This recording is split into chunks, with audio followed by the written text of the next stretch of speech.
Friends, आज मैं लेकर आ गई हूँ एक बहुत ही अमेजिंग चाइनीज ड्रामा, जिसके स्टार्ट में हम एक लड़की शाओ वैन को देखते हैं। वो एक बिल्डिंग के छत पर जाती है और वहाँ से छलांग लगाने ही वाली थी, लेकिन वो डर के पीछे हटते हुए कहती है, मैं डर कैसे गई, मुझे मौत से डर लगने लगा है। क्या वो कैट फिर से वापस आ गई है? और अगर वो वापस आ गई है तो मेरी करंट आइडेंटिटी क्या है? जिस पर कैट वापस आते हुए ये बोलती है कि मोमो को वापस आना पड़ा, लेकिन देखो तुम्हारी अभी करंट आइडेंटिटी ये है कि ये दुनिया बहुत ही ज्यादा गंदी है और बहुत ही ज्यादा जालिम भी है। और फिर मो एक छोटी बच्ची के बारे में बताती है जिसका नाम शाओ वन था और कहती है कि जब से वो छोटी थी उसको बुली किया जाता रहा है, लेकिन जब जिंग ने वैन की बहुत ज्यादा हेल्प की तो वैन को उससे लव हो गया। वैन ने अपने फादर और मदर की हेल्प से उससे शादी कर ली, लेकिन वो उसके लिए एक सब्स्टिट्यूट ही थी और कुछ ही देर में जिंग ने उसे डाइवोर्स देने का फैसला भी कर लिया। तो इसीलिए वैन ने भी ये फैसला किया कि वो खुद को मार देगी।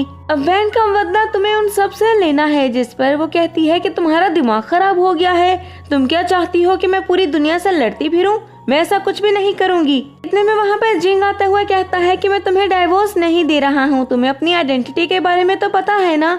और ये बात सुनते हुए वैन कहती है, मेरी तो अपनी आइडेंटिटी ही डिस्ट्रॉय हो गई है। और जिंग कहता है कि तुम्हें मेरे साथ डिनर पर चलना होगा, अगर मरने का इतना शौक है तो उसके बाद आकर मर जाना, मुझे कोई फर्क नहीं पड़ेगा। ये बात सुनते हुए वैन कहती है कि ठीक है, मैं तुम्हारे साथ डिनर पर चलती हूँ। वैन वहाँ से घर जाते हुए शीशे के सामने खड़ी होकर कहती है, तुम तो इतनी प्यारी हो लेकिन खुद को टॉर्चर क्यों कर रही हो? कुछ देर में वैन बहुत ही ज्यादा अच्छा रेडी हो गई थी जब माँ उसको कहती है कि वाह तुम तो बहुत प्रिटी लग रही हो।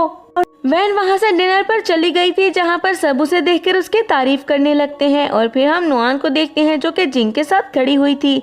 वो वैन को देखकर कहती है कि ये चैरिटी की रकम को कैसे बढ़ाएगी। जिंग कहता है कि ये वायलिन प्ले करेगी और नुआन कहती है, वाह इसके तो काम भी मेरे जैसे हैं, ये सिर्फ मेरे जैसा दिखने की कोशिशें नहीं कर रही। लेकिन दूसरी तरफ हम वैन को देखते हैं जो कि बाजा उठाती है और बाजा बजाने लगती है। और तभी जिंग कहता है, वैन ये क्या हरकत है? अब जिंग जल्दी से वैन के पास आते हुए उसका हाथ पकड़ते हुए कहता है कि अगर तुमने यही हरकतें की तो मैं तुम्हें डाइवोर्स दे दूंगा। और वैन कहती है कि मैं तो तुम्हारी वाइफ हूँ भी नहीं, तो फिर मैं तो उसकी वाइफ हूँ। और एक तरफ इशारा करती है जहाँ पर व्हील चेयर पर एक आदमी बैठा हुआ था और उसके साथ व्हील चेयर पर जाकर बैठते हुए कहती है कि ये मेरा फ्यूचर हस्बैंड है। लेकिन तभी माओ कहती है, ये क्या बोले जा रही हो? तुम्हें पता है जिसके बारे में तुम बातें किए जा रही हो वो एक विलन है, इसने बहुत सारे लोगों को मारा है। और तभी वैन कहती है, माओ जल्दी से इसकी इन्फॉर्मेशन इकट्ठी करो। तभी माओ उसको कुछ फ्लैशबैक सिखाते हुए कहती है कि ये देखो ये किलर है, जब ये छोटा था तो इसका कोई नाम नहीं था और सब इसको बुली किया करते थे और ये स्ट्रीट्स में रहता था क्योंकि इसके पेरेंट्स भी नहीं थे। लेकिन फिर लू फैमिली ने इसको अडॉप्ट कर लिया और इसका नाम बन गया लूची। लेकिन अब तो ये लगता है कि लू फैमिली भी इसको मारना चाहती है। और ये सारी बातें सुनते हुए वैन कहती है, मैं तो चारों तरफ से फंस गई, अब मैं क्या करूँ? मुझे लगता है मुझे यहाँ से उठ जाना चाहिए। और वहाँ से वैन उठने की कोशिश करती है, लेकिन तभी लूची उसका हाथ पकड़ते हुए दोबारा से वहाँ पर बिठा लेता है। और फिर वैन की तरफ देखते हुए कहता है, तुम मुझे मॉक करने की कोशिश कर रही हो? तभी सब लोग उसे देखकर कहते हैं कि ये लड़की वैन तो गई, मैंने सुना है लूची सुबह सुबह ही किसी को मार के आया है और अब लगता है कि इसकी बारी है। लेकिन फिर हम वैन को देखते हैं जो कि लूची की तरफ देखते हुए कहती है, मैं तुम्हें बहुत ज्यादा एडोर करती हूँ, लेकिन और ये कहकर रोने की एक्टिंग करने लगती है। कि इतने में वहाँ पर जिंग आते हुए कहता है, वैन ये क्या हरकत है, पागल हो गई हो? जल्दी से मेरे अंकल से अपोलोजाइज करो। और फिर जल्दी से लूची की तरफ देखते हुए कहता है कि अंकल मुझे माफ कर दें, इसे बिल्कुल भी अकल नहीं है, मुझे पूरा यकीन है कि आप मेरे खिलाफ कोई भी ग्रजेस नहीं रखेंगे। लेकिन हम वैन को देखते हैं जो कि कहती है, ये तुम्हारा अंकल है? और लूची कहता है, क्यों तुमने जरा भी रिसर्च नहीं की है इस पर? तो वैन कहती है, ठीक है जिंग, अब से मैं तुम्हारी आंट हूँ, इसीलिए दफा हो जाओ यहाँ से। ये कहकर वैन व्हीलचेयर के पीछे चली गई थी जब उसे जिंग कहता है कि मेरा सब्र खत्म हो रहा है, इसलिए मेरे सब्र को मत आजमाओ और चुपचाप मेरे साथ चलो। लेकिन जब वैन नहीं मानती है तो जिंग उसको थप्पड़ मारने ही वाला था कि लूची उसका हाथ पकड़ते हुए कहता है कि बस भी करो, ये तुम्हें किसने सिखाया कि तुम औरतों पर हाथ उठा सकते हो? और इस पर जिंग कहता है कि अंकल मुझे माफ कर दे। और लूची कहता है कि क्या तुम्हें नहीं पता है कि तुम्हें माफी मुझसे मांगनी है या फिर किसी और से? तभी नुआन भी आगे आते हुए कहती है कि अंकल मुझे माफ कर दे, मुझे नहीं पता है कि मुझे ये बात बोलनी भी चाहिए या फिर नहीं। और ये बात सुनते हुए वैन कहती है कि अगर तुम्हें ऐसा लगता है कि तुम्हें नहीं पता है तो तुम ना ही मुंह खोलो तो ज्यादा अच्छा है। लेकिन नुआन कहती है कि वैन के बारे में मैं जानती हूँ कि वो अभी भी जिंग की वाइफ है, तो मुझे नहीं पता कि उसने आपके बारे में कब से पता लगा लिया और ये ऐसा बिहेव क्यों कर रही है। लेकिन अगर कोई मैरिड वुमेन ऐसा बिहेव करती है तो ये कितना बुरा समझा जाता है, ये तो आप भी जानते हैं। तभी वहाँ पर खड़ी लड़कियां भी कहने लगती हैं, हाँ ये तो जिंग की वाइफ है ना, तो फिर ये ऐसा क्यों कर रही है। और तभी दूसरी लड़की कहती है कि ऐसी लड़कियों का कुछ भी नहीं पता। तभी वैन आगे आते हुए कहती है कि नुआन मुझे ये तो बताओ कि आखिर तुम ये सब कुछ क्यों बोल रही हो, आखिर तुम्हारा क्या रिलेशन है जिंग से। इस पर नुआन कहती है कि वो मेरा फ्रेंड है। और वैन कहती है, ओ वो फ्रेंड, मैं जानती हूँ। जिंग इसी चक्रों में है कि मुझे जल्दी से अपनी जिंदगी से निकाल दे और उसके बाद तुम्हें अपनी जिंदगी में वापस ले आए, क्योंकि तुम दोनों को सेपरेट होना पड़ा था ना मेरी वजह से। और नुआन रोने की एक्टिंग करते हुए कहती है कि तुम तो मुझ पर इल्जाम लगाए जा रही हो। और जिंग भी कहता है कि वैन बस कर दो, लेकिन वैन उसकी बात का जरा भी असर नहीं लेती है और लूची की तरफ देखते हुए कहती है कि मेरा हस्बैंड मुझे डाइवोर्स नहीं देना चाहता है, मुझे लगता है कि आपको थोड़ा सा वेट करना होगा। और लूची उसकी तरफ देखते हुए सोचने लगता है कि ये लड़की बहुत ही ज्यादा इंटरेस्टिंग है और फिर वैन से कहता है ठीक है मैं वेट कर लूंगा। नुआन जिंग को इशारा करती है जिस पर जिंग कहता है अच्छा वैन हम घर जाकर बात करते हैं। और वैन कहती है मैं तुम्हारे साथ घर तो नहीं जाऊंगी। और जिंग पूछता है कि मेरे साथ नहीं जाओगी तो फिर किसके साथ जाओगी। और वैन कहती है लूची के साथ। और लूची को बोलती है चलो घर चलें। जिस पर लूची उसे गर्दन से पकड़ते हुए कहता है कि तुम झूठ नहीं बोल रही हो ना। और वो कहती है नहीं बिल्कुल भी नहीं, मैं तुमसे इतना तो लव करती हूँ। असिस्टेंट लूची की व्हीलचेयर लेकर वहाँ से निकलता है और वैन भी उसके पीछे पीछे जाने लगती है, लेकिन जिंग को बहुत ज्यादा गुस्सा आ गया था और वो उनके पीछे जाने ही वाला था जब नुआन उसका हाथ पकड़कर उसे रोकती है और कहती है रुक जाओ। अब दूसरी तरफ हम वैन को देखते हैं जो कि व्हीलचेयर को घसीटते हुए आगे लेकर जा रही थी और सोचती है ये पहली बार नहीं है जब मैं विलन बनी हूँ, लेकिन इस बार तो मेल और फीमेल लीड दोनों ही विलन हैं। इस बार मुझे मजा आने वाला है, अब आएगा मजा।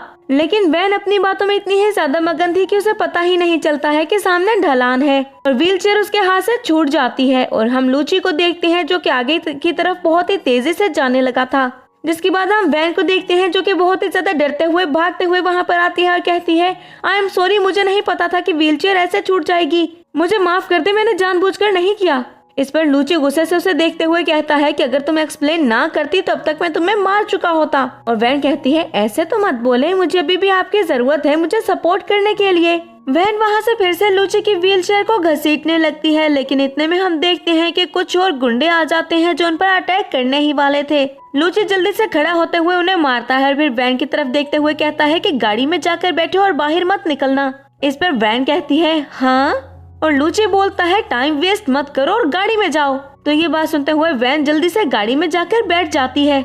लूची उन गुंडों से फाइट करने लगता है, लेकिन कुछ ही देर में एक गुंडा लूची को पीछे से आकर अटैक करने ही वाला था कि वैन आकर उसको मारते हुए कहती है जो पीछे से अटैक करते हैं उन पर भी पीछे से ही छुरा खोपा जाता है। ये मैंने सुना था, आज अप्लाई भी कर लिया।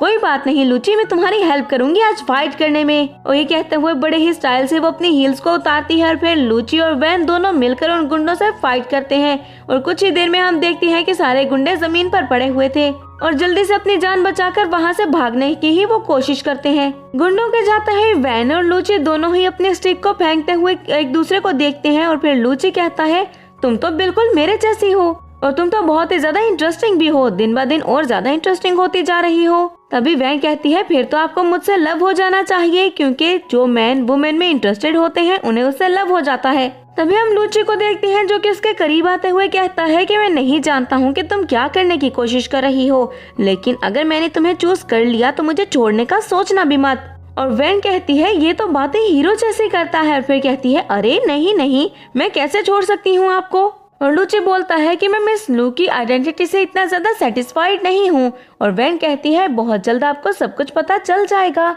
वेट तो करें थोड़ा। अब लूची दोबारा से जाकर व्हीलचेयर पर बैठ जाता है और वैन दोबारा से उसकी व्हीलचेयर को धकेलने लगती है। नेक्स्ट मॉर्निंग हम वैन को देखते हैं जो कि रोड पर चल रही थी और कहती है ये विलन इतनी जल्दी तो डील नहीं कर सकती मैं, मुझे तो ऐसा लगता है कि एक भेड़िए के पास से निकल के मैं एक टाइगर के पास चली गई हूँ। और माओ कहती है मुझे लगता है तुम बुरी तरह फंस गई हो। जिस पर वैन कहती है तुम तो मुझसे बात ही मत करो, तुम्हें पता है ये सब कुछ तुम्हारी वजह से ही हुआ है। ये सब कहते हुए वैन जैसे ही घर के अंदर एंटर करती है तो वहाँ पर सबसे पहले अपने सामने नुआन को देखती है जो कि उसके करीब आते हुए कहती है अरे लूची ने तुम्हें वापस भेज दिया, क्या उसने भी तुम्हें रिजेक्ट कर दिया? अब तो तुम्हें लूची भी एक्सेप्ट नहीं करेगा और जिंग भी नहीं। अब मुझे लगता है तुम दोबारा से जिंग को पेस्टर करने के लिए आई हो ताकि जिंग तुम्हें दोबारा से रख ले। और वैन उसकी तरफ देखते हुए कहती है बकवास करनी है तुम्हें। और नुआन कहती है कि देखो मैं तो चाइना जिंग के साथ ही वापस आई थी और तुम्हें तो यहाँ से निकालने का हमारा पहले से ही प्लान था, तो निकलो यहाँ से। जिस पर वैन कहती है अगर मैं ना निकलूं तो तुम क्या करोगी, मुझे मारोगी। नुआन वैन के करीब आते हुए खुद को ही थप्पड़ मारते हुए कहती है कि तुम्हें क्या लगता है जिंग तुम्हारी बात पर यकीन करेगा। और वैन तो उसे देखकर कहती है कि ये तो पक्की चुड़ैल ही है। तब तक जिंग भी बाहर आ गया था और वो अपने सामने नुआन को ऐसे खड़ा देखकर कहता है नुआन क्या हुआ है तुम्हें। और फिर वैन की तरफ देखकर कहता है वैन ये क्या हरकतें की हैं तुमने और ये क्या करती फिर रही हो, तुम्हारी हिम्मत कैसे हुई नुआन को टच करने की। और वैन ना में सर हिलाते हुए कहती है मैंने क्या किया। और नुआन कहती है नहीं तुम वैन पर गुस्सा मत करो, तुम्हें पता है सारी मिस्टेक मेरी ही है, ये तो तुमसे लव करती है इसीलिए ऐसा कर रही है मुझे। और वैन उसे देखकर कहती है अरे कितनी ड्रामेबाज हो तुम, तुम्हारे आंसुओं को देखकर तो लग रहा है कि जैसे सच में ये सच वाले आंसू हैं। अब तो तुम्हें एक थप्पड़ मार ही देती मैं, कम से कम तुम्हारे आंसू तो असली होते। और ये बात सुनते हुए जिंग कहता है कि तुम क्या बकवास किए जा रही हो वैन, एक तो तुमने इसको मारा है और ऊपर से इसको बातें सुना रही हो। मेरे सामने तुम नुआन को ऐसे बुली नहीं कर सकती हो वरना तुम्हारे साथ अच्छा नहीं होगा। तुम मुझे ऑफेंड करने की कोशिश मत करो और इसको हर्ट करने की कोशिश बिल्कुल मत करना, समझी। कुछ ही देर में वहाँ पर लूची भी आ गया था और कहता है कि यहाँ पर क्या हो रहा है। तभी वैन हंसते हुए कहती है अरे आप लेट हो गए, आपने एक बहुत अच्छा शो मिस कर दिया।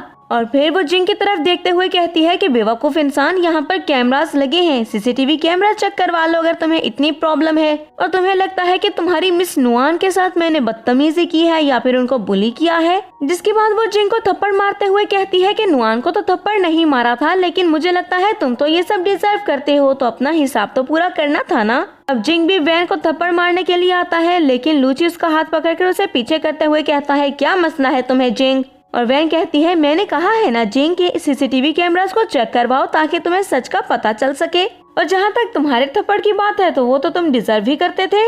ये सारी बातें सुनते हुए नुआन कहती है कि जिंग कोई बात नहीं, मैं इसे सॉरी कर लेती हूँ, क्या मसला है, बात को मत बढ़ाओ। सीसीटीवी कैमरास को चेक करने की क्या जरूरत है, मैं कह रही हूँ मैं इससे अपोलोजाइज कर लूंगी, कोई बात नहीं। और वैन कहती है कि अगर तुम दोनों को इतना ज्यादा चिपकना है तो रूम में चले जाओ, मेरे सामने ये ड्रामेबाजियां करने की जरूरत नहीं है वरना मैं टांगे तोड़ दूंगी तुम दोनों की। और ये कहकर वो घर के अंदर चली गई थी।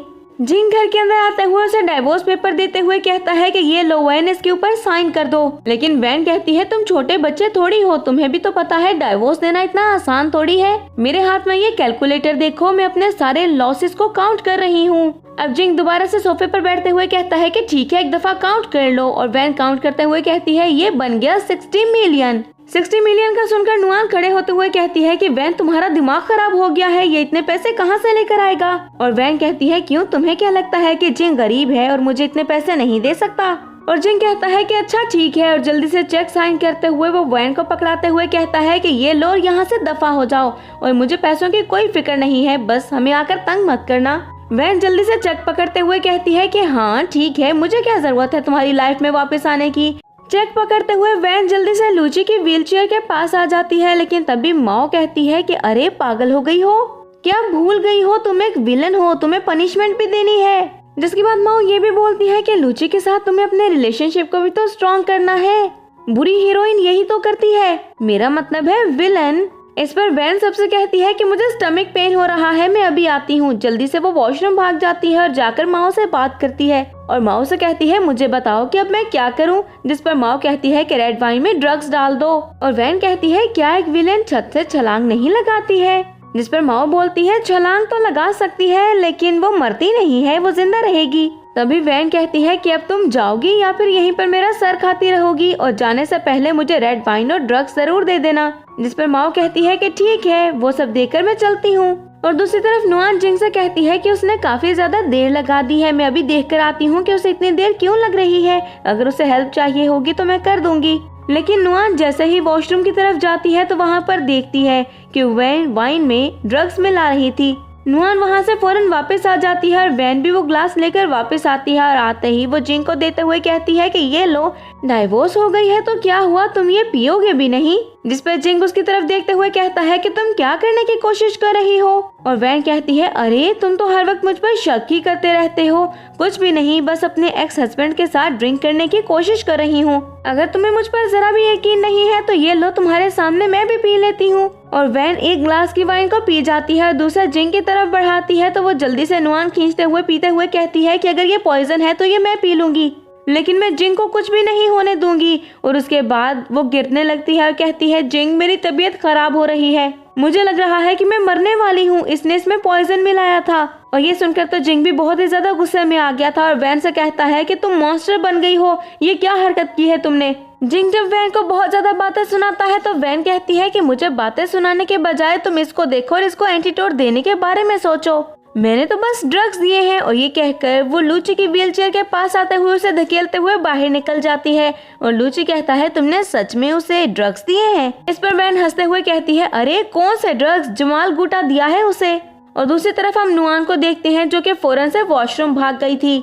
नेक्स्ट मॉर्निंग हम लूची और वैन को देखते हैं जो कि अपने मैरिज सर्टिफिकेट ले लेते हैं और फिर तभी वैन कहती है, अरे फाइनली लीगली हम हस्बैंड वाइफ बन गए। जिस पर लूची बहुत ही ज्यादा सीरियस था और वैन उसकी तरफ देखते हुए कहती है, ये विलन हमेशा सीरियस ही रहता है या फिर कुछ बोलता भी है, मजाल है कि किसी बात पर हंस भी ले। ये कुछ देर में हम वैन को देखते हैं जो कि लूची को तंग करने लगती है और ऐसे ही वो घर पहुँच चुके थे। वैन लूची को तंग करने लगती है जिसके बाद लूची उसे अपने घर ले आता है और फिर वैन को उसका रूम दिखाता है और वहां से बाहर जाकर सोफे पर बैठ जाता है। अब लूची को एक कॉल आती है जिसमें बताया जाता है कि कार ड्राइवर ने जेल में ही सुसाइड कर ली थी और उसके बाद उसे किसी कार एक्सीडेंट के बारे में भी बताया जाता है। तभी लूची कहता है कि इसकी इन्वेस्टिगेशन को खत्म कर दो और जो न्यू प्रोजेक्ट तुम्हें दिया है उसकी इन्वेस्टिगेशन स्टार्ट करो। जिसके बाद हम लूची को देखते हैं जो कि लैपटॉप ऑन करता है और उसमें वो वैन की सारी वीडियोस को देखता है, कहता है कि ये लड़की एक ही रात में कैसे चेंज हो गई, ये तो सच में बहुत ही ज्यादा अजीब है। और फिर सोने के लिए लेट जाता है और नेक्स्ट मॉर्निंग हम देखते हैं कि किसी आवाज से लूची की आंख खुलती है तो वो जल्दी से अपनी गन उठा लेता है, लेकिन वो अपने सामने ही वैन को देखता है जो कि ब्रेकफास्ट बना चुकी थी। और फिर वो लूची से कहती है कि आ जाओ आके खाना खा लो, तुम्हें भूख नहीं लगी है क्या। लूची जैसे ही डाइनिंग टेबल पर आकर बैठता है तो वैन उससे कहती है कि तुम्हारी फ्रिज तो बिल्कुल खाली थी, तुम्हें पता है इतनी मुश्किल से मैंने चीजें ढूंढी हैं बनाने के लिए। और जैसे ही वो लूची की तरफ देखती है तो कहती है, अरे तुम घर में भी व्हील चेयर पर हो, लेकिन क्यों, बाहर तो चलो एक्टिंग करनी होती है लेकिन घर में क्यों। तो उसकी बात सुनकर लूची कहता है, क्या पता है कोई घर में कभी घुस आए तब मैं क्या करूँगा। वो भी बातें कर ही रहे थे कि तभी डोरबेल बजती है और लूची वैन को इशारा करता है कि जाकर दरवाजा खोलो। तभी वैन मुंह बनाते हुए उठती है और जाकर दरवाजा खोलती है। सामने लू हाउ खड़ा था जिसे देखकर माओ कहती है, अरे यही तो है, इसी ने तो लूची का कार एक्सीडेंट करवाया था और लूची को मारने की कोशिश की थी, ये एक मर्डरर है। अब लू हाउ घर के अंदर आ गया था और अपने सामने वैन को खड़ा देखकर कहता है कि आखिर तुम कौन हो और यहाँ पर क्या कर रही हो। और वैन को कुछ भी समझ में नहीं आता है कि वो क्या रिप्लाई करे। इतने में हम लूची को देखते हैं जो कि वहाँ पर आ गया था और कहता है, लू हाउ तुम यहाँ पर क्या कर रहे हो। तो लू हाउ कहता है, अरे हाँ मुझे तो यहाँ पर मास्टर ने भेजा था आपको ये सूप देने के लिए। लेकिन वैन जल्दी से उसके हाथ से वो सूप पकड़ लेती है। तभी वो लू हाउ कहता है कि आप इसको याद से पी लीजिएगा, मास्टर ने बड़े प्यार से भेजा है, और बताएं आपकी टांगे कैसी हैं। जिस पर लूची कहता है कि वैसी ही। लू हाउ कहता है, ओह जरा भी फर्क नहीं पड़ा, आप अपने टांगों पर खड़े नहीं हो सकते, चले कोई नहीं। और सूप पकड़ाकर वहाँ से जाने के लिए लू हाउ निकल चुका था। लू हाउ के जाने के बाद वो दोनों फिर से डाइनिंग टेबल पर आ जाते हैं और लूची कहता है, देखो तो सही कि इसके अंदर है क्या। लेकिन वैन तो बिल्कुल वैसे ही खड़ी हुई थी और फिर वो लूची से कहती है कि मुझे लगता है कि इसके अंदर पॉइजन है, तुमने कभी लू हाउ के बारे में क्यों नहीं सोचा कि वो तुम्हें हार्म कर सकता है। लेकिन ये बात सुनते हुए लूची गुस्से से खड़ा होता है और फिर वो वैन की गर्दन से पकड़ते हुए कहता है, तुम मरना चाहती हो। लेकिन वैन कहती है, मुझे कोई फर्क नहीं पड़ता है, अगर तुम मरना चाहते हो तो जाकर मर सकते हो, तुम भाड़ में जाओ, मुझे फर्क नहीं पड़ेगा, मैं यहाँ से जा रही हूँ। एक तो मैं तुम्हारी फिक्र कर रही हूँ और ऊपर से तुम मुझे ही बातें सुना रहे हो। ये कहकर वैन वहाँ से जाने ही वाली थी, लेकिन लूची उसका हाथ पकड़ते हुए कहता है कि मत जाओ, अगर तुम चली गई तो मैं कभी भी तुम्हें दोबारा नहीं देख पाऊंगा। तुम सच कह रही हो, मैंने कभी इसके बारे में नहीं सोचा, मुझे सोचना पड़ेगा। लेकिन वैन का मूड बहुत ही ज्यादा खराब हो चुका था और वैन कहती है कि मैं अब यहाँ से जा रही हूँ। और कुछ टाइम बाद हम लूची को देखते हैं जो कि अपने खास आदमी से मिलता है और उसके बाद वो उससे लू हाउ का पता लगाने के लिए कहता है और कहता है कि लू हाउ पर नजर रखो। जिसके बाद उसका वो खास आदमी उसको उस ड्राइवर की वाइफ की सिस्टर के बारे में भी बताता है और कहता है कि जो कुछ भी मुझे पता चला है उसके अकॉर्डिंग तो यही लगता है कि ये एक्सीडेंट लू फैमिली ने ही करवाया था। ये बात सुनते हुए लूची कहता है कि ठीक है मैं समझ गया। जब उसका खास आदमी कहता है कि आपको कुछ और पता लगवाना है, इस पर लूची कहता है कि नहीं, जो तुमने बता दिया है इतना बहुत है। तभी वो आदमी कार्ड दिखाता है कि भाई अब पैसे भी तो दो। नेक्स्ट सीन में हम लूची को क्लब में देखते हैं जहाँ पर वो बहुत ज्यादा ड्रिंक कर रहा था और वो इतनी ज्यादा ड्रिंक करता है कि पूरी बोतल ही खाली कर देता है और वो अपने बचपन के सारे फ्लैशबैक्स को याद करता है कि कैसे उसको बुली किया जाता था और कैसे उसे लू फैमिली में लाया गया था। जिसके बाद हम वैन को देखते हैं। डोर नॉक होने पर वो जाकर दरवाजा खोलती है और सामने ही वो लूची को देखती है जो कि बेहोश था और असिस्टेंट कहता है कि लूची ने बहुत ही ज्यादा ड्रिंक कर ली है, इसको संभाल लें। जिस पर वैन कहती है कि आखिर इसने इतनी ज्यादा ड्रिंक क्यों की है। तो असिस्टेंट कहता है वो तो मुझे नहीं पता, लेकिन आप इसको संभालें और इसका ख्याल रखें। ये कहकर असिस्टेंट तो वहाँ से चला गया था और वैन कहती है एक तो इसका वजन भी अच्छा खासा है। और फिर वो लूची को उसके रूम में ले जाती है और बेड पर लेटाती है, लेकिन लूची उसे हक कर लेता है और कहता है प्लीज मुझे छोड़कर मत जाओ। लेकिन वैन कहती है तुम्हारे लिए पानी तो ले आऊं, पर वो बोलता है कि नहीं, ना मुझे खाना है ना मुझे पीना है।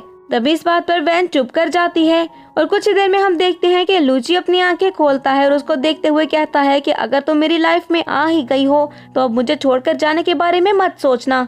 नेक्स्ट मॉर्निंग वैन उठती है और कहती है ओह मैं तो थक गई। जिस पर माओ कहती है सोते हुए कौन थकता है वैन, मुझे लगता है तुम अपने मिशन को भूलती ही जा रही हो। तुम एक जालिम लड़की हो, तुम एक विलन हो और तुम्हें हीरोइन को किडनैप करना होगा क्योंकि विलन तो ऐसा करती हैं। जिस पर वैन कहती है मुझे बहुत नींद आ रही है, मुझे तंग मत करो और इन सारी बातों से मुझे तो दूर ही रखो, मुझे नहीं करनी कोई किडनैपिंग।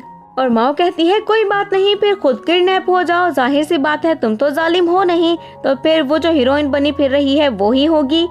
दूसरी तरफ हम नुआन को देखते हैं जो कि एक रेस्टोरेंट में बैठी कॉफी पी रही थी और फिर कॉल करते हुए कहती है कि मेरा काम हो जाना चाहिए। जिसके बाद वैन रेडी होकर अपने घर से निकलती है और माओ कहती है वो गाड़ी आ चुकी है, वो तुम्हें किडनैप करने आ रहे हैं, तुम्हारे पीछे हैं। तभी गाड़ी से एक मोटा सा आदमी बाहर निकलता है और माओ कहती है वो तुम्हारी तरफ आ रहा है, फिक्र मत करना मैं तुम्हारे साथ होंगी। वो मोटा सा आदमी वैन के करीब आता है और क्लोरोफॉर्म वाला रुमाल उसकी आंखों पर रख देता है। जिस पर वैन कहती है बेवकूफ और फिर उसका हाथ पकड़कर अपने मुंह पर करती है। जिसके बाद वो नीचे जमीन पर गिर चुकी थी और तभी उस मोटे आदमी को देखते हैं जो कि बहुत ही ज्यादा थक गया था और सांस लेने लगता है और उसे देखकर वैन कहती है ये क्या इस प्रोफेशन में नया आया है, मुझे लगता है मुझे ही इसको सब कुछ सिखाना पड़ेगा।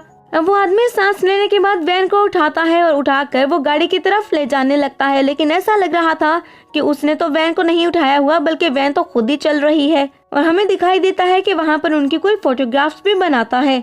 और दूसरी तरफ हम लूची को देखते हैं जो कि एक मीटिंग में बैठा हुआ था।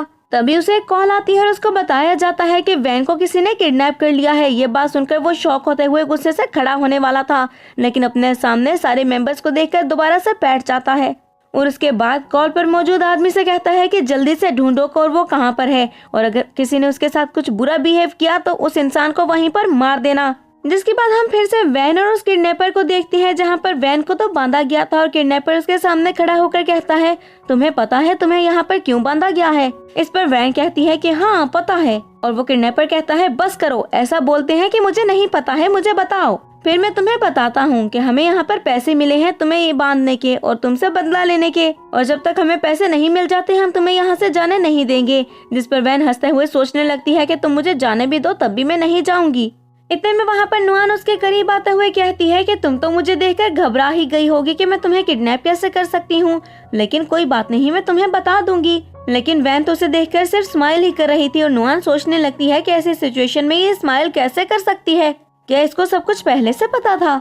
और फिर नुआन वैन से कहने लगती है कि फिक्र मत करो मैं तुम्हें मारूंगी नहीं, लेकिन देखना मैं तुम्हारे साथ करती क्या हूँ। और फिर किडनैपर से कहती है कि इसके साथ साथ मुझे भी बांध दो। और कुछ ही देर में वहाँ पर जिंग आ चुका था जो अपने सामने नुआन और वैन दोनों को बंदे देखकर कहता है कि यहाँ पर क्या हो रहा है। तो किडनैपर कहता है कि तुम्हें चूज करना होगा दोनों में से किसी एक को, या तो तुम्हारा फर्स्ट लव और या फिर तुम्हारा सेकंड लव। और नुआन कहती है जिंग प्लीज मुझे बचा लो, मुझे लगता है ये सब कुछ वैन ने ही किया है, मैं तो रोड पर चल रही थी, इसने मुझे किडनैप कर लिया और यहाँ पर ले आई और अब ये मुझे मारना चाहती है। जिस पर वैन कहती है कि जिंग अंधा ही होगा जिसे लगेगा कि मैं इसको मारना चाहती हूँ, मैं भी तो साथ ही बंधी हुई हूँ। और जिंग कहता है नुआन रोना बंद करो, मैं तुम्हें रेस्क्यू करने के लिए आ गया हूँ ना, तो फिर रो क्यों रही हो। और फिर चीखते हुए जिंग उस किडनैपर से कहता है कि मैं नुआन को चूज करूंगा, प्लीज नुआन को कुछ भी मत करना। तो वो किडनैपर कहता है कि ठीक है मैं इसको खोल देता हूँ और फिर वो नुआन को खोलने लगता है। जबकि दूसरी तरफ वैन कहती है अरे ये दोनों कितने ज्यादा बोरिंग हैं, अब इनके चक्कर में मुझे यहीं पर खड़ा रहना पड़ेगा, जल्दी से अपनी आज की मौशूकी पूरी करें और मुझे यहाँ से जाने दें। लेकिन तभी हम देखते हैं कि वो किडनैपर वैन को भी उस ड्रम के ऊपर से धक्का दे देता है, लेकिन तब तक वहाँ पर लूची आ चुका था, जो आता ही व्हीलचेयर से उठता है और भागते हुए उसे गिरने से बचाता है। लेकिन लूची की टांगों पर फिर से चोट लग चुकी थी, इसीलिए वो खड़ा नहीं हो पा रहा था। और तभी वैन कहती है कि माओ, इसकी कंडीशन को स्कैन करो। माओ स्कैन करती है और बताती है कि इसकी कंडीशन अभी भी ठीक नहीं है, क्योंकि इसकी बॉडी में अभी भी टॉक्सिन और पॉइजन्स हैं और इसकी इंजरी भी अभी तक बिल्कुल हील नहीं हुई है, इसीलिए इसकी हालत खराब है, इसका ट्रीटमेंट करवाना पड़ेगा। अब वैन लूची से कहती है कि जल्दी से उठो, मैं तुम्हें हॉस्पिटल लेकर जाती हूँ। और फिर वो उसे उठाकर व्हीलचेयर पर बैठाती है कि इतने में वहाँ पर जिंग और नुआन भी आ गए थे। और नुआन कहती है, मुझे माफ कर दो, ये मेरी वजह से हुआ है, मेरी वजह से तुम इतना ज्यादा हर्ट हुई हो और लूची भी हर्ट हो गया। लेकिन वान उसके करीब आते हुए उसे एक थप्पड़ मारती है तो जिंग कहता है, ये क्या हरकत है।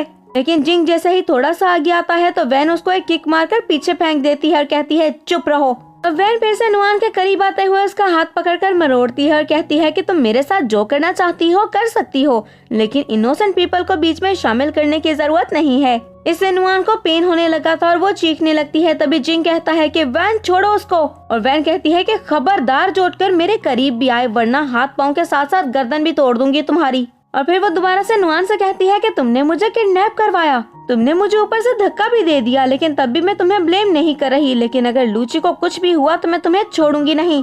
इस पर नुआन कहती है, जिंग इसकी बातों पर यकीन मत करना, ये तो झूठ बोलती जा रही है। अब वैन नुआन और जिंग को वहीं पर छोड़ते हुए लूची को अपने साथ लेकर हॉस्पिटल चली गई थी ताकि वो उसका ट्रीटमेंट करवा सके। और उसके बाद वो लूची को लेकर घर आ जाती है और उसका बहुत ही ज्यादा ख्याल रखती है। जबकि दूसरी तरफ हम नुआन को देखते हैं जो कि जिंग के साथ हॉस्पिटल में थी। वो हॉस्पिटल के बेड पर लेटी हुई थी और जिंग से कहती है कि तुम्हें क्या वैन की बात पर यकीन है, मेरी बात का यकीन करो, वो झूठ बोल रही थी। लेकिन जिंग कहता है, हाँ वैन तो झूठ बोल रही थी, लेकिन इन पिक्चर्स का क्या। और वो नुआन की किसी और लड़के के साथ पिक्चर्स थी, जिस पर जिंग कहता है कि तुम बदल गई हो नुआन, मुझे तुमसे ये उम्मीद बिल्कुल भी नहीं थी। और जिंग फौरन से वहाँ से चला गया था और नुआन उसको आवाजें देती रह जाती है और कहती है, मेरी बात तो सुनो। लेकिन जब जिंग नहीं रुकता है तो नुआन कहती है कि मैं तुम्हें छोड़ूंगी नहीं वान। हॉस्पिटल से डिस्चार्ज होने के बाद नुआन जल्दी से ग्रैंडपा के पास जाती है और लूची के ग्रैंडपा यानी कि अंकल सू से जाकर मिलती है और उनसे कहती है कि मैं उस वान को मारना चाहती हूँ, जिस पर अंकल सू कहते हैं कि हम लोगों को नहीं मारते। तभी वो कहती है कि लूची आपके सामने प्रिटेंड कर रहा है, उसकी टांगे बिल्कुल ठीक हैं, मुझे पता है इसके बारे में। ग्रैंडपा उसकी बात सुनते हुए हैरान होते हैं और उसकी तरफ देखते हुए कहते हैं, क्या ये सच है। इस पर नुआन कहती है, हाँ मैंने अपनी आंखों से देखा है। और ग्रैंडपा फौरन से लू हाउ के साथ लूची से मिलने के लिए चले जाते हैं, जहाँ पर लूची वान के साथ था और बहुत ही ज्यादा खुश था। उसको कॉल आती है और बताया जाता है कि ग्रैंडपा उसे मिलने के लिए आए हैं और लूची भी वान के साथ उनसे मिलने के लिए जाता है। और वैन जैसे ही ग्रैंडपा को देखती है तो माओ बताती है कि यही वो इंसान है जो कि लूची को मारना चाहता है और इसकी ऑर्डर पर ही ये सब कुछ हो रहा है। जिस पर वैन बहुत ही ज्यादा शॉक हो गई थी और कहती है, मैंने सोचा भी नहीं था कि ये ऐसा करेंगे। मैं भी सोचूं कि लू हाउ तो एक हाउस कीपर है, वो ऐसा कैसे कर सकता है। मुझे नहीं पता था कि सब इनकी ऑर्डर पर किया जा रहा है, लेकिन अगर इनको उसे मारना ही था तो उसे अपने घर क्यों लेकर गए, लूची को अपने घर ले जाए बिना ही मार देते। और फिर वैन कहती है, मुझे तो इस बात पर यकीन ही नहीं आ रहा है, ऐसा कैसे हो सकता है, ये ऐसा क्यों करेंगे। और अगर लूची को इसके बारे में पता चल गया तो लूची क्या करेगा, वो तो पूरी तरह से टूट जाएगा। अब ग्रैंडपा वैन की तरफ देखते हुए कहते हैं कि मैंने तुम्हारे जैसी शेमलेस लड़की आज तक नहीं देखी है, तुम बहुत ही ज्यादा बुरी हो, क्या सोचकर तुम मेरे पोते के साथ हो। जिस पर लूची कहता है कि ग्रैंडपा आप गलत समझ रहे हैं, ये मेरी वाइफ है। जिस पर ग्रैंडपा और भी ज्यादा गुस्से में आ जाते हैं और कहते हैं, लूची जब मैंने तुम्हें अडॉप्ट किया था तो मैंने नहीं सोचा था कि तुम ऐसे निकलोगे। और फिर सामने पड़ी कोई शीशे का बास उठाकर उसकी तरफ मारते हुए कहते हैं, दफा हो जाओ यहाँ से। जिस पर लूची कहता है कि ठीक है फादर, मैं चला जाता हूँ। और वान से कहता है कि वान चलो यहाँ से। लूची और वैन के वहाँ से जाने के बाद ग्रैंडपा लू हाउ से कहते हैं कि इन दोनों को मरवा दो और पिछली बार की तरह किसी को भी पता नहीं चलना चाहिए कि आखिर इनको हुआ क्या। इस बार ना सिर्फ लूची बल्कि इस औरत को भी मरवा देना। और फिर हम लूची और वैन को देखते हैं जो कि गाड़ी में बैठे हुए थे और वैन कहती है, लूची तुम्हें पता है ना कि मैंने तुमसे कहा था कि लू हाउ तुम्हारे लिए अच्छा नहीं है, वो तुम्हारे खिलाफ साजिशें कर रहा है। तभी लूची कहता है कि मुझे इसके बारे में कोई भी बात नहीं करनी है, मैंने इसके बारे में सोचा था लेकिन मुझे लगता है कि मैंने गलत ही सोचा था। और वैन कहती है कि वो तुम्हारे फादर हैं, इसलिए तुम उनके बारे में ऐसा नहीं सोचना चाहते हो, लेकिन सच यही है कि इस सब के पीछे उनका हाथ है। मैं जानती हूँ कि तुम बहुत ज्यादा सफर कर रहे हो, लेकिन प्लीज इसके बारे में सोचो। और फिर वैन कहती है कि तुम बिल्कुल भी फिक्र मत करो, मैं हमेशा तुम्हारे साथ हूँ। और कुछ ही देर में हम देखते हैं कि उनकी गाड़ी के सामने कुछ गाड़ियाँ आ चुकी थी। वैन उन गाड़ियों को देखते हुए कहती है कि लगता है इनका भी पिटने का मन हो रहा है, तो चलो मिलकर पीटते हैं। और लूची और वैन दोनों ही गाड़ी से नीचे उतर आते हैं और उन सारे गुंडों को पीटने लगते हैं, जिसके बाद वो अपने घर वापस आ गए थे।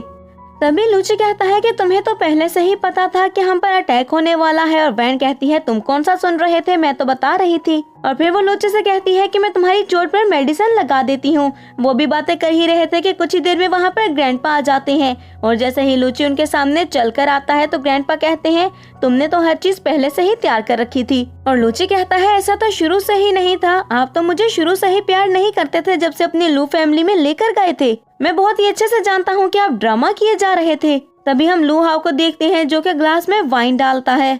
तभी ग्रैंडपा कहते हैं कि जब मैंने तुम्हें देखा था तब से ही मुझे तुमसे नफरत हो गई थी और मुझे जब जब मौका मिलेगा तब तब मैं तुम जैसे लोगों को मारूंगा।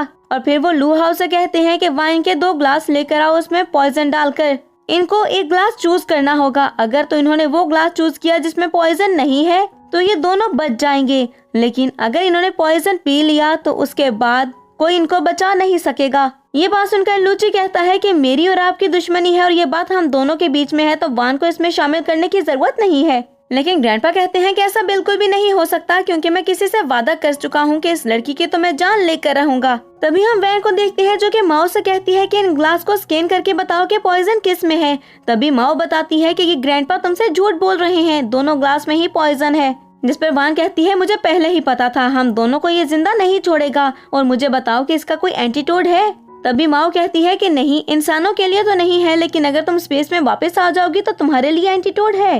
अब लूची उस वाइन को पीने ही वाला था, लेकिन उसे वैन रोक देती है और उसके बाद वो दोनों ग्लास उठाकर पी जाती है और तभी वो बेहोश हो चुकी थी। इस पर ग्रैंडपा कहते हैं कि मैंने सोचा नहीं था ये लड़की दोनों ग्लास ही पी लेगी। तब तक वहाँ पर लूची के असिस्टेंट और गार्ड्स भी आ जाते हैं, जो आते ही ग्रैंडपा को पकड़ लेते हैं। और लूची कहता है कि मैं आपसे इसका हिसाब लूंगा। जिसके बाद लूची वैन से कहता है कि मैं तुम्हें घर लेकर जाऊंगा, तुम बिल्कुल ठीक हो जाओगी। लेकिन हम देखते हैं कि वैन वहीं पर मर चुकी थी। और फिर हम वैन को देखते हैं जो कि स्पेस में वापस आ चुकी थी और कहती है कि अभी तो मैं मरी नहीं हूँ, इतनी जल्दी मैं वापस कैसे आ गई, प्लीज मुझे थोड़ा सा और टाइम दे दें वापस जाने का। और वो माओ से कुछ टाइम लेकर वापस उस दुनिया में चली जाती है।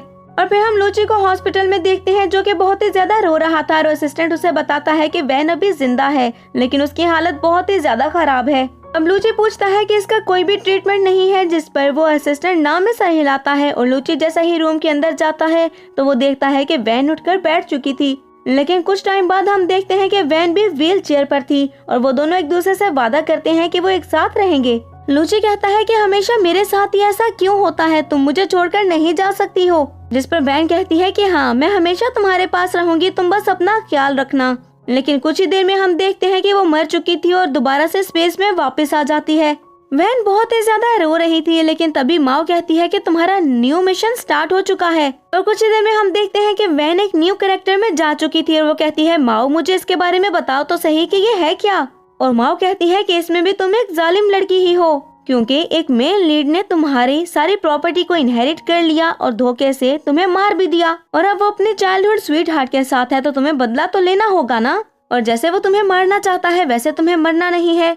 अब वैन माओ से पूछने लगती है कि मुझे बताओ मेरे पास इसमें जिंदा रहने के लिए कितना टाइम है। तो माओ कहती है कि 1 महीना। लेकिन सामने बैठे हम लूची को देखते हैं जो कि कहता है मैं तो तुम्हें मार ही दूंगा। अब वैन खड़ी होती है और अपने सर्वेंट को कहती है कि तुम यहाँ से निकल जाओ, मुझे तुम्हारी जरूरत नहीं है।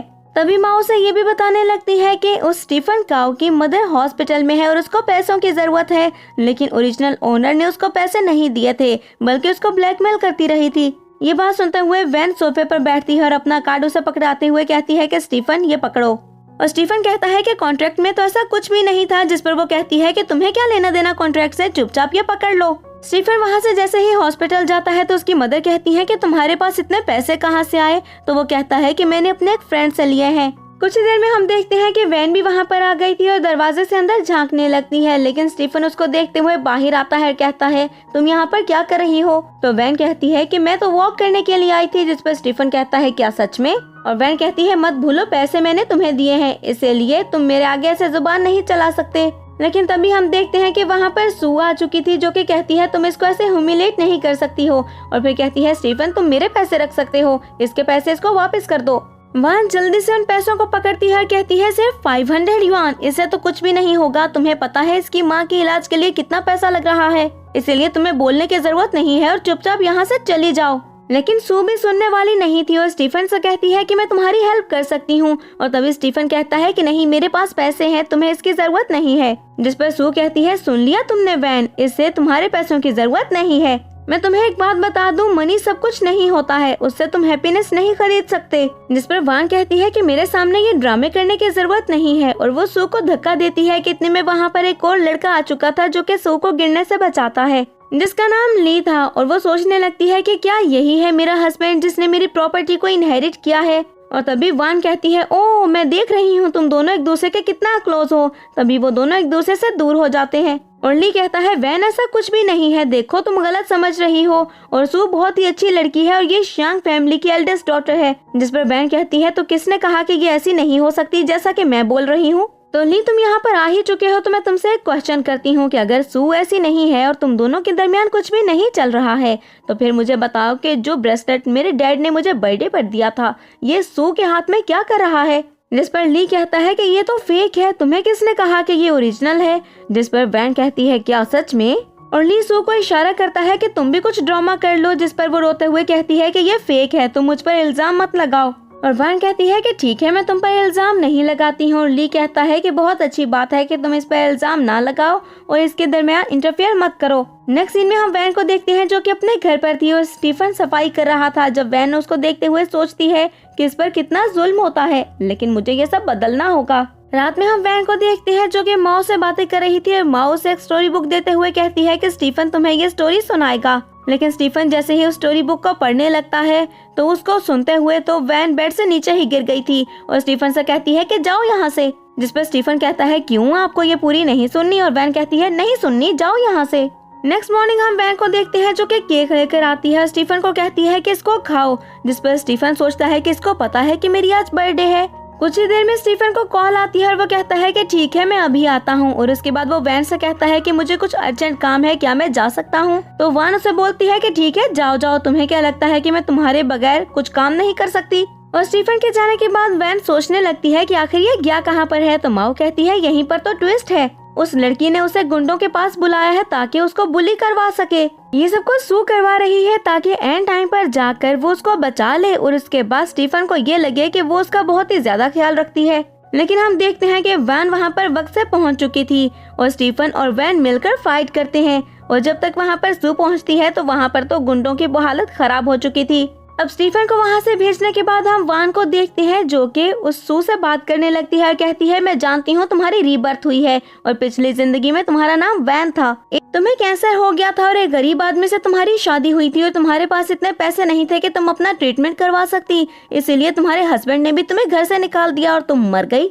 जिस पर सू से कहती है कि तुम्हें ये सब कुछ कैसे पता है। तो वैन कहती है मुझसे ये मत पूछो कि मुझे कैसे पता है, बस स्टीफन से दूर रहो। तभी सू कहती है कि मुझे नहीं पता तुम क्या बातें किए जा रही हो। और वैन कहती है वो तो तुम्हें समझ आ जाएगा, बस तुम स्टीफन से दूर रहो। अब सू वहाँ से ली के पास जाती है और बेचारी बनने की एक्टिंग करती है। जिस पर ली कहता है मुझे नहीं पता वो छोटा सा ब्रेसलेट था। उस पर वैन इतना ज्यादा ड्रामा क्यों कर रही है। तुम फिक्र मत करो, एक दफा सारी प्रॉपर्टी और कंपनी मेरे पास आ जाए फिर मैं उसे धक्के देकर यहाँ से निकाल दूंगा। और ये बात सुनकर सू बहुत ज्यादा खुश हो गई थी। नेक्स्ट सीन में हम स्टीफन को देखते हैं जो कि वैन के साथ बैठा नाश्ता कर रहा था और सोचने लगता है कि मुझे ऐसा क्यों लग रहा है कि जैसा पहले भी ऐसा कुछ हो चुका है। तभी वैन उससे कहती है कि स्टीफन तुम्हें क्या हुआ। और वो तभी फ्लैशबैक्स को ही याद कर रहा था जब वो लूची था। इतने में वहाँ पर ली भी आ जाता है, कहता है कि क्या तुम भूल गई हो कि मैं तुम्हारा फियांसे हूँ, तुम ऐसा कैसे कर सकती हो। जिस पर वैन कहती है मैंने क्या किया और तुम मेरे फियांसी हो, हस्बैंड नहीं, इसीलिए कंट्रोल करने की कोशिश मत करो। वैन जब ली को बहुत सारी बातें सुनाती है तो ली कहता है कि तुम तो बहुत ही बदतमीज हो, तुमसे कौन शादी करेगा। इतने में वैन के पेरेंट्स भी वहाँ पर आ चुके थे और वो कहते हैं कि कौन है जो कि इससे शादी नहीं करेगा। वैन अपने पेरेंट्स को देखकर बहुत ही ज्यादा खुश हो जाती है, जिसके बाद कहती है कि मैं इस मैरिज को कैंसिल करना चाहती हूँ क्योंकि मैं जानती हूँ कि ली सिर्फ मेरी प्रॉपर्टी के लिए मेरे साथ है। और तभी वो उसके इंसल्ट करके उसे वहाँ से भेज देती है। जिसके बाद वैन अपने पेरेंट्स को अपने सामने खड़े स्टीफन से मिलवाती है और उसके पेरेंट्स भी उसको देखकर बहुत ही ज्यादा खुश हो गए थे। और तभी हमें माओ की आवाज सुनाई देती है जो कि कहती है 42% टास्क कंप्लीट हो गया है। नेक्स्ट सीन में हम ली को देखते हैं जो कि सू के पास वापस जाता है। वो बहुत ही ज्यादा गुस्से में था और कहता है कि वैन मेरे साथ ऐसा कैसे कर सकती है। तभी सू कहती है, अरे गुस्सा मत करो, तुम कंपनी में जाओ, कंपनी में सबको अभी भी यही लगता है कि पावर तुम्हारे पास है, किसी को भी सच नहीं पता है, इस मौके का फायदा उठाओ। जिस पर ली कहता है, तुम तो बिल्कुल ठीक कह रही हो, अभी किसी को भी कुछ नहीं पता है, अगर मुझे प्रोजेक्ट मिल गया तो मेरी लाइफ बहुत ज्यादा आसान हो जाएगी और फिर कंपनी भी मेरी हो जाएगी। जबकि दूसरी तरफ हम वैन को देखते हैं जो कि कहती है कि इस ली और इस सू को तो मैं नहीं छोड़ूंगी, मेरे खिलाफ प्लान्स बना रहे हैं ये। नेक्स्ट सीन में हम ली और सू को देखते हैं जो कि एक साथ थे। तभी वहाँ पर मीडिया आ जाती है और उनकी पिक्चर्स बनाने लगती है और वो मीडिया पर्सन्स बोलते हैं कि तुम दोनों कितने घटिया हो। जिस पर वो कहता है कि ये मेरी गर्लफ्रेंड है, तुम्हें क्या मसला है। इतने में वहाँ पर वैन भी आ चुकी थी और कहती है, तो ये साबित हो गया कि तुमने मुझे चीट किया है। तब ली और सू एक दूसरे से ही फाइट करने लगते हैं और एक दूसरे की पोल खोलने लगते हैं कि ये लालची था और ये प्रॉपर्टी लेना चाहता था और इसने ये किया और इसने वो किया। कुछ ही देर में मीडिया के सामने सारी बात खुल चुकी थी। अब वैन मीडिया पर्सन से कहती है कि आप लोग जा सकते हैं और उनके जाने के बाद ली को कॉल आती है और उसको बताया जाता है कि उसको फायर कर दिया गया है। और ये बात सुनते हुए तो सू पागलों की तरह हंसने लगती है। वैन वहाँ से घर चली गई थी और फिर वो स्टीफन से पूछती है कि क्या मैं बहुत ही ज्यादा बुरी हूँ। तो स्टीफन कहता है कि नहीं, तुम थोड़ी थोड़ी अच्छी भी हो। जिस पर वैन कहती है, अच्छा क्या अच्छा है मुझमें।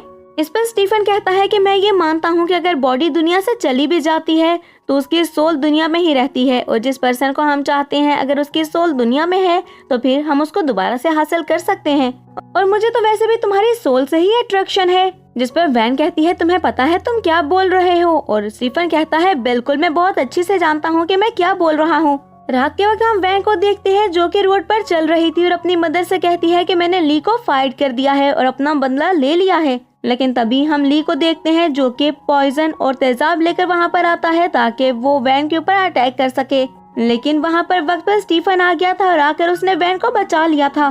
पर हम देखते हैं कि सू भी वहाँ पर आ गई थी और आते ही वो वैन के ऊपर अटैक करती है। लेकिन उसका अटैक स्टीफन अपने ऊपर ले लेता है और उसे देखकर वैन बहुत ही ज्यादा रोने लगती है और फिर वो माओ से कहती है कि प्लीज मेरी हेल्प करो, इसको बचा लो। जिस पर माओ कहती है कि ये लूची नहीं है। लेकिन वैन कहती है, ये लूची ही है, प्लीज मैं कह रही हूँ ना, इसको बचा लो। माओ एक पिल देती है और वैन जल्दी से वो पिल लूची को खिला देती है और उसको वो पिल खिलाने के बाद वैन वहाँ से चली गई थी। और कुछ देर के बाद हम देखते हैं कि लूची को होश आ जाता है लेकिन उसके पास वैन नहीं थी क्योंकि उसे एक और मिशन पर जाना था। और इसके साथ ही हमारा ये ड्रामा यहीं पर एंड हो जाता है। तो फ्रेंड्स, मैं उम्मीद करती हूँ कि आपको ये ड्रामा पसंद आया होगा। अगर आपने इसको एंजॉय किया है तो वीडियो को लाइक करें और अगर आप हमारे चैनल पर न्यू हैं तो चैनल को सब्सक्राइब करके बेल आइकन के बटन को प्रेस कर दें ताकि न्यू आने वाले ड्रामाज आपको बिना किसी देरी के मिलते रहें।